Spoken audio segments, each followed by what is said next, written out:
vous retrouver. Ce didacticiel examine deux zones essentielles de Camtasia Editor, le canevas et le panneau des propriétés. Commençons par le canevas. Le canevas est la zone dans laquelle vous concevez votre vidéo. Il permet de positionner, redimensionner et faire pivoter les éléments multimédia. Vous pouvez aussi ajuster l'aspect des légendes et en modifier le texte. Lorsque vous travaillez avec le canevas, utilisez les lignes d'accrochage pour aligner le contenu sur le canevas ou sur un autre élément multimédia. Et pour mieux voir ce que vous avez fait, zoomez sur les détails à l'aide de la liste déroulante de zoom et utilisez le mode panoramique pour déplacer le canevas sans modifier le projet. Lorsque vous avez terminé, revenez au mode édition, puis zoomez en arrière pour afficher tout le canevas. Et pendant que vous concevez votre projet, gardez à l'esprit que tout ce qui est visible sur le canevas est produit dans la vidéo finale. Si certaines parties d'un enregistrement ou autre élément multimédia dépassent du canevas, Camtasia les estompe pour indiquer qu'elles ne seront pas restituées dans la vidéo finale. Parfois, c'est exactement ce que vous voulez faire. Par exemple, faites glisser la poignée d'un enregistrement d'écran pour l'agrandir, puis positionnez l'enregistrement pour montrer uniquement ce qui vous intéresse. Le contenu situé en dehors de la bordure grise du canevas ne sera pas visible dans la vidéo finalement produite.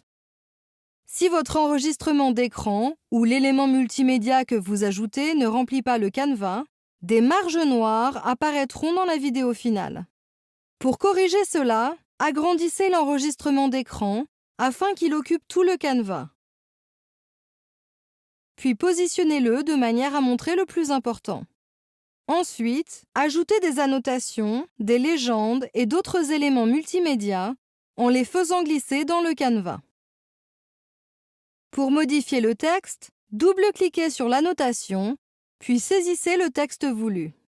Pour ajuster le style ou peaufiner les éléments sur le canevas, utilisez le panneau des propriétés. Ce panneau montre les propriétés de l'élément sélectionné en les présentant sous plusieurs onglets. Le premier onglet contient les propriétés visuelles de l'objet. Il s'agit de l'échelle de l'objet, son opacité, sa rotation et sa position sur le canevas. Les autres onglets changent en fonction du type d'élément multimédia sélectionné. Dans cet exemple, la sélection est une annotation. Le deuxième onglet présente donc les propriétés textuelles de l'annotation, comme le type, la taille ou la couleur de police, etc. Le troisième onglet affiche les options de style de l'annotation, comme la couleur de remplissage et le contour. Si vous sélectionnez un enregistrement d'écran, l'onglet des propriétés visuelles s'affiche avec deux autres onglets. Le premier est l'onglet des propriétés audio, qui permet de contrôler le volume du clip, également appelé gain. Le second est l'onglet des propriétés du curseur, qui permet de contrôler la taille et l'opacité du curseur. C'est tout pour le moment. Pensez à suivre les autres didacticiels et merci de votre attention.